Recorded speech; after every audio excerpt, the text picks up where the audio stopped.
ಬರ್ಲಿಲ್ಲ. ನನ್ನ ಆಜ್ಞೆಯನ್ನು ಹೇಳಿಲ್ವೇ ಅವಳಲ್ಲಿ? ಹೇಳಿದ್ದೆ. ಏನು ಹೇಳಿಲ್ಲ ಅವಳು? ಒಂದು ಪ್ರಶ್ನೆಯನ್ನು ಮುಂದಿಟ್ಟಿದ್ದಾರೆ, ಅದಕ್ಕೆ ಸಮರ್ಪಕವಾದಂತಹ ಉತ್ತರ ಅವರಿಗೆ ಬೇಕಂತೆ. ಓಹೋ, ಪ್ರಶ್ನೆ ಏನು ಪ್ರಶ್ನೆ? ಧರ್ಮರಾಯ ಮಹಾಪ್ರಭುಗಳು ತನ್ನನ್ನು ತಾನು ಸೋತ ಬಳಿಕ ಮತ್ತೊಬ್ಬರ ಒತ್ತೇಡುವಂತಹ ಹಕ್ಕು ಇದೆಯೇ ಎಂಬ ಪ್ರಶ್ನೆ ಕೇಳಿದ್ದಾರೆ. ನೀನು ಅದಕ್ಕೆ ಪ್ರಶ್ನೆ ತಕೊಂಡು ಬಂದ್ಯಾ? ಅವಳನ್ನು ಬಿಟ್ಟು ಬಂದ್ಯಾ?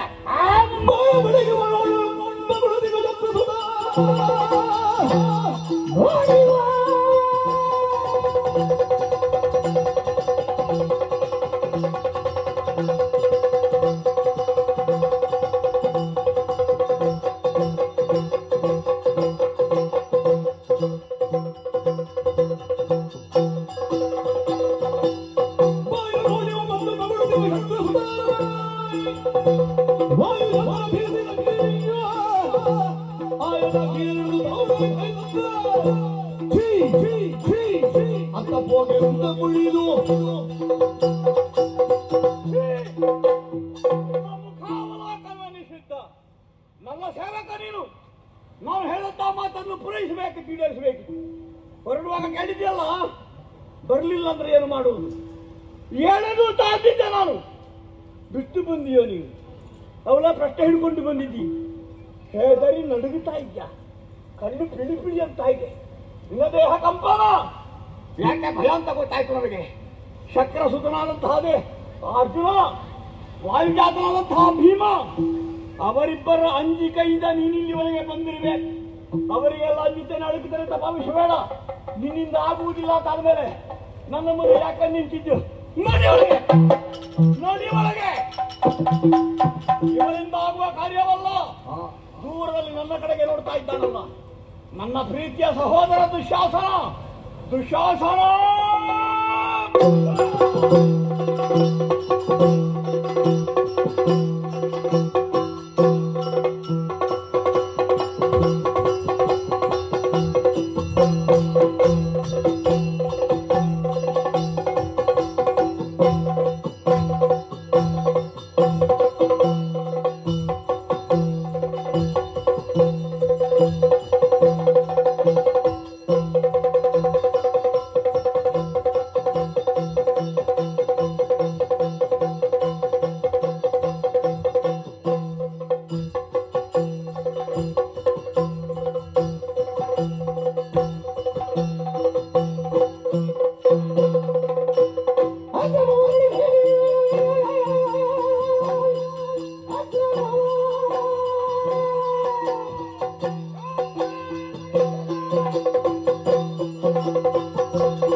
ವಿಶಾಲವಾದಂತಹ ರಾಜಸಭೆ, ನಮ್ಮ ವೈಭವದ ಪ್ರತೀಕವಾಗಿ ಅಲ್ಲ, ನಮ್ಮ ಕೀರ್ತಿಯ ಕುರುಹಾಗಿ ಬರೆಯುತ್ತಿರುವಂತಹ ಸಭಾ ಮಧ್ಯದಲ್ಲಿ ಮಾವ ಶಕುನಿಯ ಸಹಾಯದಿಂದ ನಡೆದ ದ್ಯೂತದಲ್ಲಿ ನಿರ್ಭಾಗ್ಯರಾದಂತಹ ಪಾಂಡವರನ್ನು ಸಂಪೂರ್ಣವಾಗಿ ಸೋಲಿಸಿ ಭಾಗ್ಯವಂತನಾದಂತಹ ನೀನು ಮೆರೆಯುತ್ತಾ ಇರುವಂತಹ ದೃಶ್ಯವನ್ನು ನೋಡಿ ಆನಂದ ಸಾಗರದಲ್ಲಿ ತೇಲಾಡುತ್ತಾ ಇದ್ದೆ. ಆ ಕಾಲಕ್ಕೆ ತಮ್ಮ ದುಶ್ಯಾಸನ ಎನ್ನುವುದಾಗಿ ಕೈ ಬೀಸಿ ಕರೆದೆಯಲ್ಲ, ನನ್ನಿಂದ ಏನು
ನಮ್ಮ ಸೊತ್ತುಗಳನ್ನು ಆಗಿಸಿದ್ದೇವೆ. ಎಲ್ಲರೂ ಅವನತನದರಾಗಿ ಈ ಸಭಾವಲಯದಲ್ಲೇ ಕುಳಿತಿದ್ದಾರೆ. ಎಲ್ಲ ತಲೆ ತಗ್ಗಿಸಿದ್ದಾರೆ. ಆದರೆ ಇವರ ಮಡದಿಯಾದಂತಹ ಪಾಂಚಾಲೆ ದುಂದುರಂಬೆ ರಾಣಿ ವಾಸದಲ್ಲಿ ಕಾಲ ಕಳೀತಾ ಇದ್ದಾಳೆ. ಇವರಿಗೆಲ್ಲ ಸೌಭಾಗ್ಯ ಅವಳಿಗೆ ಯಾಕೆ? ಅವಳಿಗೆ ವಿಷಯ ತಿಳಿಯಪಡಿಸಿ ನನ್ನ ಅಜ್ಜ ಆಗಿದೆ ಕರ್ಕೊಂಡು ಬಾ ಅಂತ ದೂತನಾದಂತಹ ಪ್ರಾತಿಕಾಮಿಯನ್ನು ಕಳಿಸಿಕೊಟ್ರೆ ಕರ ತಂದರೆ ಮಾತಾಡಿದ್ದಾಳೆ. ಬರ್ಲಿಲ್ಲ ಏನಂತ ಅವರಲ್ಲಿ ಪ್ರಶ್ನೆ ನಿಲ್ಲಿಸಿ ಕಳುಹಿಕೊಟ್ಟಿದ್ದಾಳೆ. ಪ್ರಶ್ನೆ ಅಂತ ಅವಳ ಪ್ರಶ್ನೆ, ಇನ್ನು ಪ್ರಶ್ನೆ ಬೇಡ, ಮತ್ತೆ ಅವರಲ್ಲಿ ಮಾತುಕತೆಯೂ ಬೇಡ. ಹಾಗಾಗಿ ದೂತನನ್ನು ಅಟ್ಟಿದೆ, ನಿನ್ನನ್ನು ಕರೆದಿದ್ದೇನೆ. ಈ ಕ್ಷಣವೇ ಏನಾಗಬೇಕು? ರಾಣಿ ವಾಸದ ಕಡೆಗೆ ಹೋಗಿ ಆ ದ್ರೌಪದಿಯಲ್ಲಿ ಹೇಳು ಬರ್ಲಿಕ್ಕೆ. ಬರುವುದಿಲ್ಲ ಅಂತಾದ್ರೆ ಅವಳ ಕಬರಿಗೆ ಕೈ ಇಟ್ಟಿದ್ದಾರೆ.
ಗಂಡು ಬೀರಿ ಹೆದರಬೇಡ, ಈ ಕ್ಷಣವೇ ಹೋಗ್ತೇನೆ.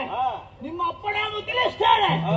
ಒಂದೊಮ್ಮೆಗೆ ನಮ್ಮ ಮಾತನ್ನು ಧಿಕ್ಕರಿಸಿದಳು ಎಂದಾದರೆ ಅವಳ ಕಬಳಿಕೆ ಎಳೆ ತರ್ತೇನೆ ಕೊಡಪ್ಪಣೆ. ಹೋಗಿ ಬಾ ತಮ್ಮ, ಹೋಗಿ ಬಾ.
ಸೌಭಾಗ್ಯವಂತನಾದಂತಹ ಕೌರವೇಶ್ವರನಾಮೂಯ ಈ ಕಡೆಗೆ ಧಾವಿಸಿ ಬಂದ್ರೆ ನೋಡಿಯೂ ನೋಡದವರ ಹಾಗೆ ಮದ ಗರ್ವತೆಯಿಂದ ಎತ್ತರದ ಪೀಠದಲ್ಲಿ ಕುಳಿತಿದ್ದೀಯಲ್ಲ,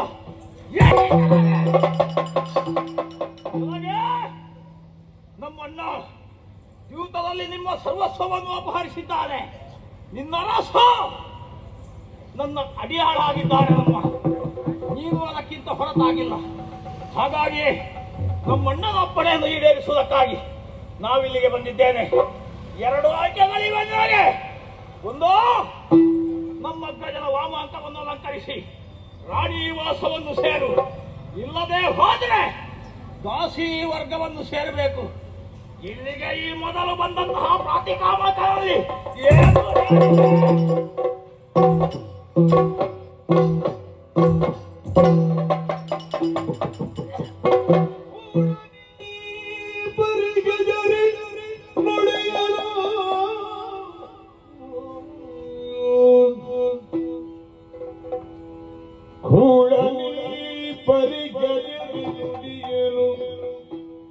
ಹೇಳುತ್ತಾಗಲಿ ಕೃಷ್ಣೇ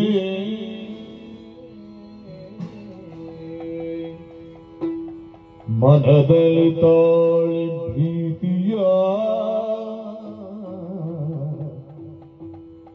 ಕಳನೊಡೆದಳು ಮಧುರ ವಚನದಲ್ಲಿ ಕೃಷ್ಣ ಮನದಲ್ಲಿ ತಾಳಿ ಭೀತಿಯ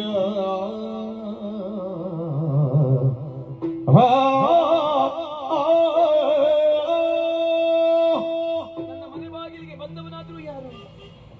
ಸಾಕ್ಷಾತ್ ಯಮನೇನೂ ಅಲ್ಲವಲ್ಲ. ಆದರೆ ಇವನದಾದಂತಹ ಬರುಣವನ್ನು ಕಾಣುವಾಗ ಸಾಕ್ಷಾತ್ ಯಮನೇ ನನ್ನ ಬಾಗಿಲಿಗೆ ಬಂದ ಹಾಗೆ ನನಗನ್ನಿಸುತ್ತಾ ಇದೆ. ಹೆಸರೇ ಹೇಳುವಂತೆ ದುಶ್ಯಾಸನ, ದುಷ್ಟ ಶಾಸನ, ದುಶ್ಯಾಸನ. ಮೂರ್ಖರಲ್ಲಿ ಶತಮೂರ್ಖರಿವನು, ಅವಿವೇಕಿ ಇವನು. ಅವಿವೇಕಿಗಳಿಗೆ, ಮೂರ್ಖರಿಗೆಲ್ಲರಿಗೂ ಕೂಡ ಮಾರ್ಗದರ್ಶಕ ಇವನು. ಹಾಗಂತ ಹೇಳಿ ಮೂರ್ಖರೊಡನೆ ನಾವು ಕೂಡ ಮೂರ್ಖರಾಗಿ ವ್ಯವಹರಿಸಬಾರದು ತಾನೆ? ಅವಿವೇಕಿಗಳಲ್ಲಿ ನಾವು ಕೂಡ ಅವಿವೇಕಿಗಳಾಗಿ ವ್ಯವಹರಿಸಬಾರದು ತಾನೆ? ಬಹಳ ವಿನಯದಿಂದ, ಬಹು ವಿನಯದಿಂದ ಇವನಲ್ಲಿ ಮಾತನಾಡಿಸುತ್ತೇನೆ. ಮೈದುನ, ಎನಗೆ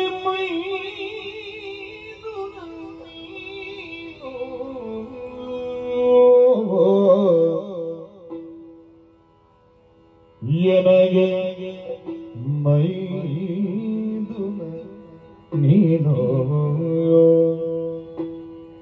ಮರುಮಾತೆ ದೊರೆಯಲಿ ಪ್ರಶ್ನೆಗೆ ಮರುಮಾತೆ ದೊರೆಯಲಿ ಪ್ರಶ್ನೆಗೆ ಅಲ್ಲದೆ ಅನುಜಕ್ಕೆ ಪುಷ್ಪವತಿ ಬರಲುಂಟು ಸಭೆಗೆ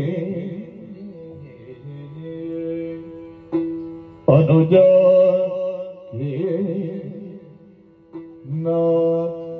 ಪುಷ್ಪವತಿ ಬರಲುಂಟು ಸಭೆಗೆ ಎನಗೆ ಮೈದುರನೆ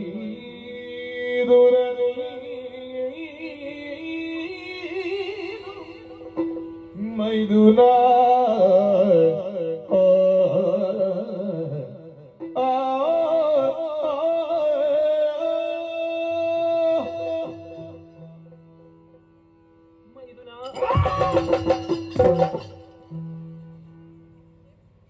ಯಾಕಪ್ಪ ಈ ಕೋಪ? ಮೈದುನ ಅಂತ ಹೇಳಿದ್ರೆ ಮಗನಿಗೆ ಸಮಾನವಲ್ವಿ? ಅತ್ತಿಗೆ ಅಂತ ಹೇಳಿದ್ರೆ ತಾಯಿಗೆ ಸಮಾನಳು ಅರ್ಥವಲ್ವಿ? ತಾಯಿಯ ಮೇಲೆ ಮಗನಿಗೆ ಇಷ್ಟು ಕೋಪವೇ? ಮಗನೇ, ಏನು? ನಾನು ಧರ್ಮ ಸೂಕ್ಷ್ಮವಾದಂತಹ ಪ್ರಶ್ನೆಯೊಂದನ್ನು ಹೇಳಿ ಕಳುಹಿಸಿದ್ದೆ. ಆ ಪ್ರಶ್ನೆಗೆ ಉತ್ತರವೇ ಬರಲಿಲ್ಲ. ಹಾಗಾಗಿ ನಾನು ಬಂದಿದ್ದೇನೆ. ಏನಾಗಬೇಕು ಮಗನೇ? ನೀ ಹೇಳಿದಂತೆ ನಾನು ರಾಜ್ಯಸಭೆಗೆ ಬರಬಹುದಿತ್ತು.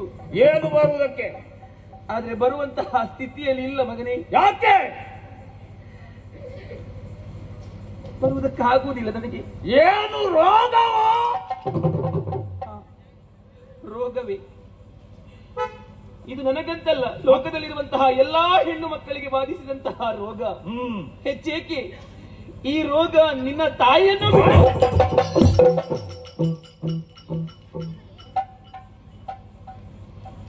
ನಾನು ರಜಸ್ವಲೆಯಾಗಿದ್ದೇನೆ. ಅಂದ್ರೆ ಅರ್ಥ ಆಗ್ಲಿಲ್ವ ನಿನಗೆ? ಇಲ್ಲ.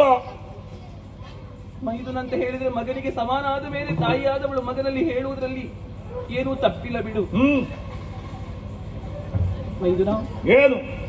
ಹೆಣ್ಣಾದವಳು ತಿಂಗಳೊಂದು ಆವರ್ತಿ ಏಕವಸನಧಾರಿಯಾಗಿ ಮನೆಯ ಮೂಲೆಯಲ್ಲಿ ಕುಳಿತುಕೊಳ್ಳಬೇಕಾದದ್ದು ಅವಳ ಧರ್ಮ. ಅಂತೆಯೇ ನಾನು ಮುಟ್ಟಾದಂತಹ ಹೆಂಗಸು ಈ ದಿವಸ ರಾಜ್ಯಸಭೆಗೆ ನಾನು ಬರುವುದಕ್ಕಾಗುವುದಿಲ್ಲ. ಹಾಗಾಗಿ ಪುಷ್ಪವತಿಯಾದಂತಹ ನಾನು ರಾಜ್ಯಸಭೆಗೆ ಬರಲೊಲ್ಲೆ ಮಗನೇ, ಬರಲೊಲ್ಲೆ.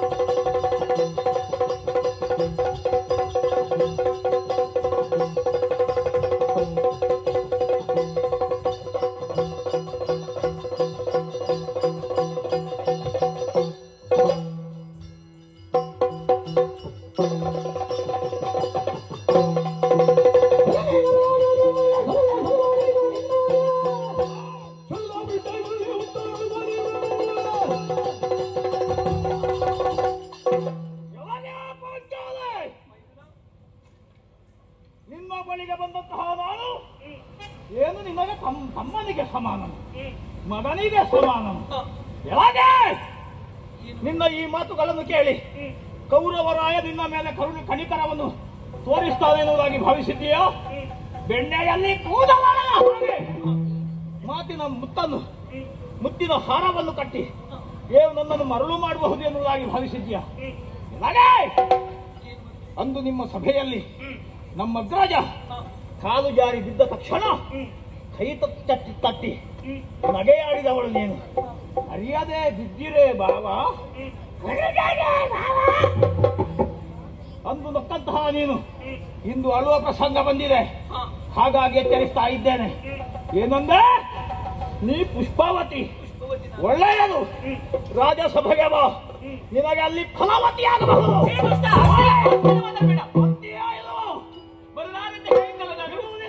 ಏನು ಮಾಡ್ತೀಯ? ಇದ್ದಾನೆ ನಿನಗೆ ಒಳ್ಳೆಯದಲ್ಲ, ಹತ್ತಿರ ಬರಬೇಡ. ಓ ಮಗನೇ, ಮಗನೇ, ಮಗ ತಾಯಿಗೆ, ಓ ಮೈದುನ ಅತ್ತಿಗೆ, ಓ ಬಂಧುವೇ, ಬಂಧು ಬಾಂಧವರಿಗೆ, ನಾನು ನಿನ್ನ ತಾಯಿ ಮಕ್ಕಳಿಗೆ ಅಕೃತ್ಯವನ್ನು ಮಾಡಬೇಡ.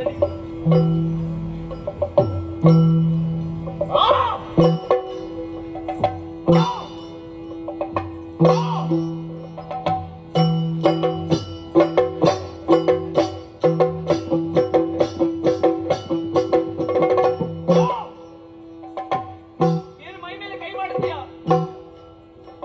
ಏನು ಮಾಡಬೇಡ.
ಹತ್ತಿರ ಬರಬೇಡ.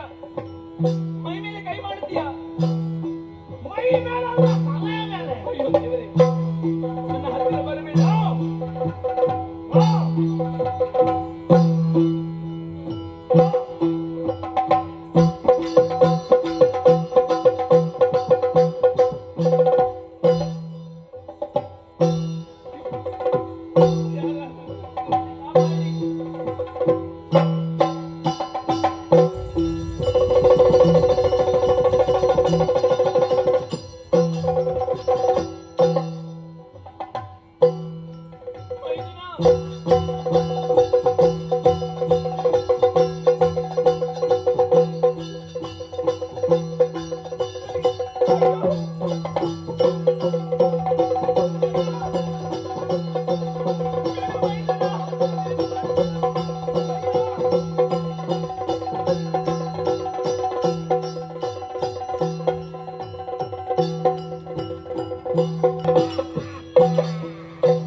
ಧರ್ಮ ಧರ್ಮ ಧರ್ಮ ಧರ್ಮ.